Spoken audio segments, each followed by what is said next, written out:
तो चलिए बिना किसी देरी के सीधे इस एक्सप्लेनेर में गोता लगाते हैं। जरा माहौल को समझिए। 1963 की बात है। ग्लासगो से लंदन जाने वाला एक बेहद सुनसान और अंधेरा रेलवे ट्रैक। यहाँ कुछ ऐसा होने वाला था जिसने पूरी दुनिया के होश उड़ा दिए।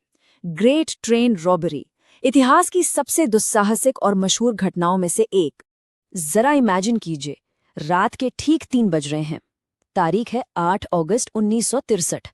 रॉयल मिल ट्रेन के ड्राइवर जैक मिल्स रात के उस सन्नाटे में इंजन को पूरी रफ्तार से आगे बढ़ा रहे हैं।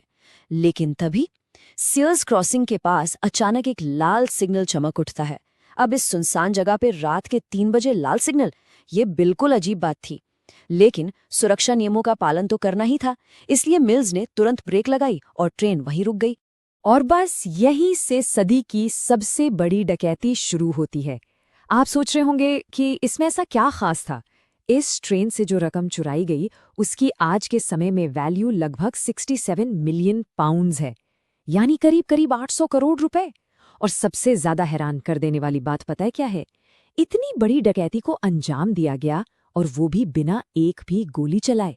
है ना बिल्कुल दिमाग चकरा देने वाला। आइए समझते हैं कि आखिर इस मास्टर प्लान के पीछे था कौन।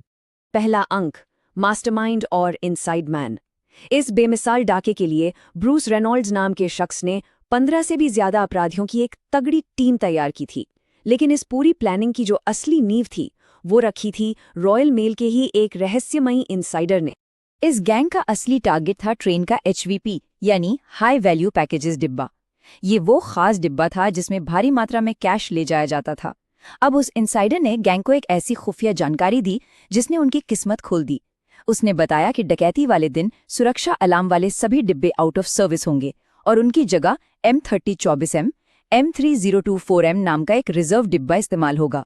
और सबसे बड़ी बात, इस डिब्बे में कोई अलार्म सिस्टम था ही नहीं। अब ये स्लाइड बहुत ही शानदार तरीके से समझाती है कि उन्होंने 8 अगस्त की उस रात को ही क्यों चुना। आम दिनों में इस डिब्बे में लगभग 3 लाख पाउंड होते थे, लेकिन क्योंकि पिछला हफ्ता बैंक हॉलिडे वीकेंड था, उस रात डिब्बे में 3 मिलियन पाउंड से ज्यादा का कैश मौजूद था। मतलब नॉर्मल से 10 गुना ज्यादा रकम, और वो भी बिना अलार्म वाले डिब्बे में। ये कोई इत्तेफाक नहीं था, ये महीनों की सटीक प्लानिंग का नतीजा था। दूसरा अंक, द मिडनाइट ट्रेन स्टॉप। अब वापस चलते हैं सीयर्स क्रॉसिंग के उसी रेलवे ट्रैक पर। इस पूरी डकैती का सबसे मुश्किल काम यही था कि एक चलती हुई सरकारी ट्रेन को बिना किसी शक के कैसे रोका जाए। इसके लिए डकैतों ने जो तरीका अपनाया वो किसी सस्पेंस थ्रिलर से कम नहीं था। सबसे पहले उन्होंने हरे सिग्नल को छिपाने के लिए एक दस्ताना पहना दिया, फिर एक बैटरी जोड़कर लाल बत्ती जला दी। जैसे ही ट्रेन रुकी, असिस्टेंट ड्राइवर ने फोन से कांटेक्ट करना चाहा तो पता चला कि टेलीफोन की लाइनें तो पहले ही काटी जा चुकी हैं। इसके बाद डकैतों ने बड़ी ही फुर्ती से इंजन और उसके पीछे के 2 डिब्बों को बाकी ट्रेन से अलग कर दिया। सब कुछ बिल्कुल एक मशीन की तरह काम कर रहा था। लेकिन देखिए, इस इतनी सटीक योजना में एक बहुत ही दुखद और सीरियस मोड़ भी आया। जब 58 वर्षीय ड्राइवर जैक मिल्स ने डकैतों का विरोध किया तो उन पर लोहे की रॉड से बहुत ही बेरहमी से हमला किया गया। डकैतों के साथ जो एक रिटायर्ड ड्राइवर आया था वो इस नए इंजन को देखकर घबरा गया, इसलिए गंभीर रूप से घायल और बेहोश होने के बावजूद जैक मिल्स को होश में लाया गया और मजबूर किया गया कि वो अलग किए गए डिब्बों को 1 किलोमीटर दूर ब्राइडगो ब्रिज तक ले जाएं। तीसरा अंक, 15 मिनट की डकैती। अब ट्रेन ब्राइडगो ब्रिज पर पहुंच चुकी थी। डकैतों का खजाना उनके सामने था और पुल के ठीक नीचे सड़क पर उनका ऑस्टिन लोडस्टार ट्रक इंतजार कर रहा था। वक्त बहुत कम था और काम बहुत बड़ा था। चुनौती सिर्फ उस डिब्बे में घुसने की नहीं थी। जरा इस काम के स्केल को समझिए। उस डिब्बे के अंदर कैश से भरे 128 बैग मौजूद थे, जिनका कुल वजन था 2.5 टन। जी हाँ, 2.5 टन। इनमें 1 पाउंड, 5 पाउंड और 10 शिलिंग के नोट भरे हुए थे। इतने भारी भरकम वजन को सिर्फ कुछ ही मिनटों में पुल से नीचे ट्रक तक पहुंचाना सच में शारीरिक रूप से पूरी तरह निचोड़ देने वाला काम था। आइए इस टाइमलाइन पर नजर डालते हैं और देखते हैं कि सब कुछ कितनी तेजी से हुआ।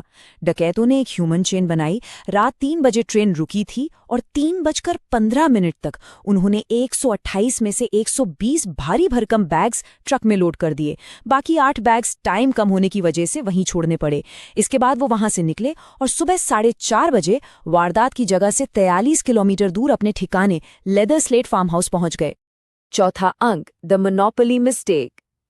अपने गुप्त ठिकाने पर पहुंचकर पूरा गैंग जश्न मना रहा था। पुलिस के रेडियो मैसेज सुन रहे थे और मजे से चुराए गए असली नोटों के साथ मोनोपोली का गेम खेल रहे थे। उन्हें लग रहा था कि वो बिल्कुल सुरक्षित हैं। लेकिन तभी 30 मिनट तक हिलने की कोशिश मत करना। भागते समय एक डकैत ने ट्रेन के बंधक स्टाफ को बिल्कुल यही धमकी दी थी और आप यकीन नहीं मानेंगे, यही उनकी सबसे बड़ी गलती साबित हुई। इसी 30 मिनट के टाइम फ्रेम के आधार पर पुलिस ने एकदम सटीक कैलकुलेशन कर ली कि डकैत वारदात की जगह से अधिकतम 50 किलोमीटर के दायरे में ही कहीं छिपे हो सकते हैं। अब जैसे ही डकैतों ने रेडियो पर सुना कि पुलिस 50 किलोमीटर के दायरे में सर्च ऑपरेशन चला रही है, तो वहां दहशत फैल गई। उन्हें अपना भागने का प्लान, जो रविवार का था, उसे आनन फानन में शुक्रवार पे शिफ्ट करना पड़ा। उन्होंने जल्दी जल्दी वो 2.5 मिलियन पाउंड्स आपस में बांटे और जाते जाते उन्होंने एक हेल्पर को पैसे दिए कि भाई, हमारे जाने के बाद इस पूरे फार्म हाउस को आग लगा देना ताकि सारे सबूत मिट जाएं। लेकिन उस हेल्पर ने पैसे तो अपनी जेब में रख लिए, पर आग कभी नहीं लगाई। और इसका नतीजा क्या हुआ? पुलिस को एक पड़ोसी से टिप मिल गई और उन्होंने उस अनबर्न्ड फार्म हाउस पर छापा मार दिया। वहां पुलिस को सबूतों का तो जैसे खजाना मिल गया। खाली मेल बैग्स, जल्दबाजी में पीले रंग से रंगा गया ट्रक और सबसे घातक सुराग, फिंगरप्रिंट से भरा हुआ वो मोनोपोली बोर्ड जिससे डकैतों ने जश्न मनाते हुए गेम खेला था। 5वां अंक, द फाइनल आफ्टरमैथ। तो कुल मिलाके क्रूशल पॉइंट ये है कि मोनोपोली बोर्ड पर मिले यही फिंगरप्रिंट्स उनकी बर्बादी का कारण बन गए। चूंकि इनमें से ज्यादातर क्रिमिनल्स का पहले से ही रिकॉर्ड था, तो ये फिंगरप्रिंट्स आसानी से स्कॉटलैंड यार्ड के डेटाबेस से मैच कर गए। इस टेबल से आप समझ सकते हैं कि अंजाम क्या हुआ। 10,000 पाउंड्स के इनाम और उनकी खुद की मूर्खतापूर्ण गलतियों के कारण लगभग 16 सदस्यों वाली इस टीम में से 14 लोगों को गिरफ्तार कर लिया गया। अदालत ने भी कोई नरमी नहीं दिखाई और इन्हें 30 साल तक की लंबी सजा सुनाई। सिर्फ 2 ही लोग पुलिस की गिरफ्त से बच निकले। वैसे इस पूरी घटना को सिर्फ एक थ्रिलिंग डकैती की तरह देखना बहुत आसान है, लेकिन इसका एक गंभीर मानवीय पहलू भी है जिस पर ध्यान देना चाहिए। ट्रेन के ड्राइवर जैक मिल्स के सिर पर लगी वो चोट उनके जीवन पर बहुत भारी पड़ी।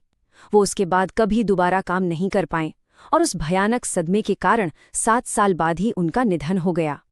ये इस ऐतिहासिक डकैती का एक गहरा और बहुत ही दुखद सच है। तो इस एक्सप्लेनर को खत्म करते हुए एक बहुत बड़ा सवाल पीछे छूट जाता है। इतने सारे लोगों के पकड़े जाने के बावजूद वो 2 लोग जो कभी नहीं पकड़े गए, पहला वो रिप्लेसमेंट ट्रेन ड्राइवर जो नया इंजन देखकर घबरा गया था, और दूसरा रॉयल मेल का वो अफसर जिसकी खुफिया जानकारी के बिना ये डकैती कभी मुमकिन ही नहीं थी। आखिर वो दोनों थे कौन? ये एक ऐसा रहस्य है जो इतिहास के पन्नों में आज भी दफन है और शायद हमेशा बना रहेगा।